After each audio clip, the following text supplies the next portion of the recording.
Para pimpinan Komisi ke-11 DPR merencanakan jadwal uji kelayakan pemirsa dan juga kepatutan 3 calon deputi gubernur Bank Indonesia pada Jumat 23 Januari sampai dengan Senin 26 Januari.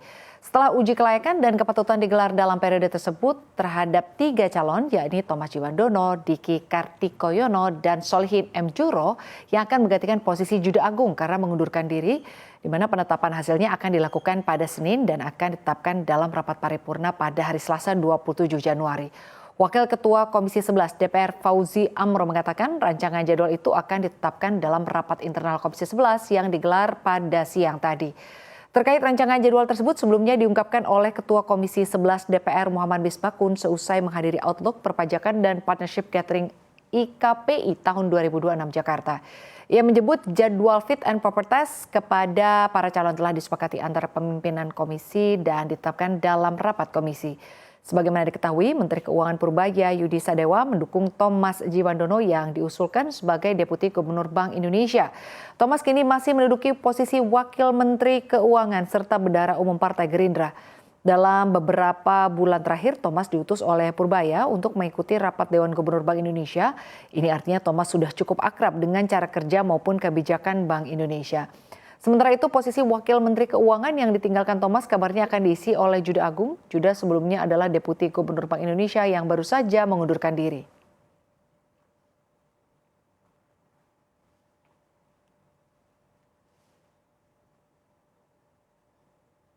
Dan kita ke informasi berikutnya, pemirsa, ramalan Purbaya soal rupiah.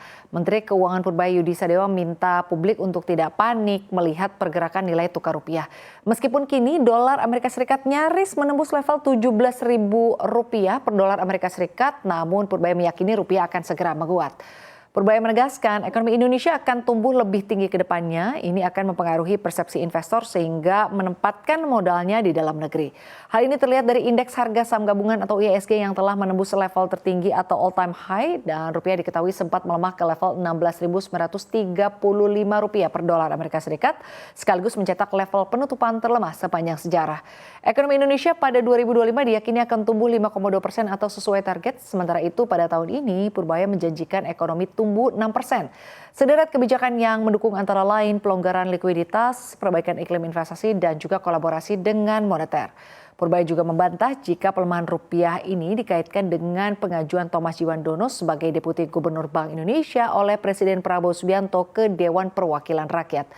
Purbaya meyakini rupiah akan kembali ke jalur penguatan karena fondasi ekonomi yang terjaga dan semakin baik sehingga ke depan pertumbuhan ekonomi akan semakin cepat.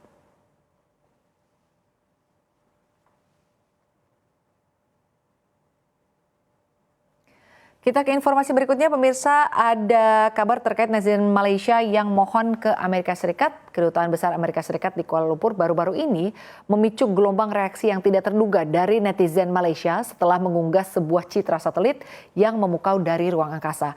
Alih-alih hanya mengagumi keindahan foto tersebut, warga Malaysia justru ramai-ramai melontarkan lelucon satir, memperingatkan pemerintahan Donald Trump bahwa negara mereka tidak memiliki minyak agar tidak bernasib sama seperti Venezuela. Kejadian ini bermula saat misi diplomatik Amerika Serikat tersebut membagikan foto satelit tahun 2016 yang diambil dari Stasiun Luar Angkasa Internasional. Foto tersebut menunjukkan kilatan petir yang menyambar di tengah sistem badai besar di atas wilayah Malaysia. Namun unggahan yang tampak tidak bersalah itu justru memicu kekhawatiran bernada candaan di kalangan warga netizen Malaysia. Banyak dari mereka yang menggunakan humor untuk meminta Washington agar tidak mengalihkan perhatian ke negara mereka, menyusul tindakan agresif pemerintahan Trump terhadap Venezuela baru-baru ini. Beberapa netizen bahkan menggunakan stereotip lama tentang Malaysia sebagai negara terbelakang demi menjauhkan perhatian Amerika Serikat. Selain kekhawatiran soal sumber daya alam, beberapa komentar juga menyentil masalah pengawasan dan intervensi luar negeri. Reaksi defensif jenaka ini muncul bukan tanpa alasan. Baru-baru ini Amerika Serikat bersumpah untuk mengendalikan minyak Venezuela tanpa batas waktu setelah penangkapan Presiden Nicolas Maduro awal bulan ini. Presiden Trump secara terbuka mengklaim bahwa Amerika Serikat akan mengambil alih Venezuela dan menyedap cadangan minyaknya serta mengumumkan bahwa Venezuela akan menyediakan 30 hingga 50 juta barel minyak yang terkena sanksi kepada Amerika Serikat. Dan ketegangan geopolitik makin meningkat setelah Trump kembali menegaskan keinginannya untuk mengambil Greenland. Pemerintahan Trump juga berulang kali menolak untuk mengesampingkan penggunaan kekuatan militer demi merebut wilayah milik Denmark tersebut.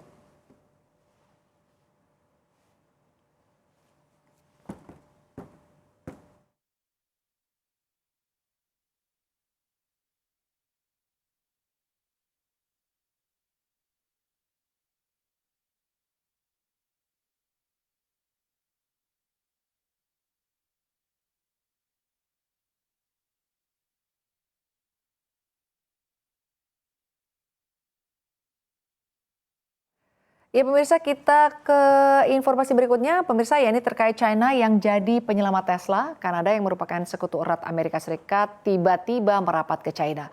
Keduanya menekan kesepakatan dagang yang memberikan win-win solution, dimulai dengan memangkas tarif kendaraan listrik dan kanola.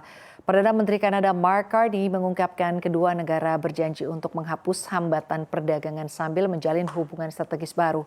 Sebagai permulaan, Kanada awalnya mengizinkan masuk hingga 49.000 EV China dengan tarif 6,1%.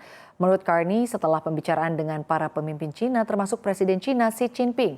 Ia juga tidak menyebutkan jangka waktu tertentu untuk kesepakatan ini. Angka itu turun drastis dibandingkan dengan tarif 100% untuk EV China yang diberlakukan mantan PM Justin Trudeau pada 2024 silam. Setelah sanksi serupa dicanangkan Amerika Serikat secara tidak terduga dan kesepakatan ini justru paling menguntungkan raksasa mobil listrik Tesla milik Elon Musk.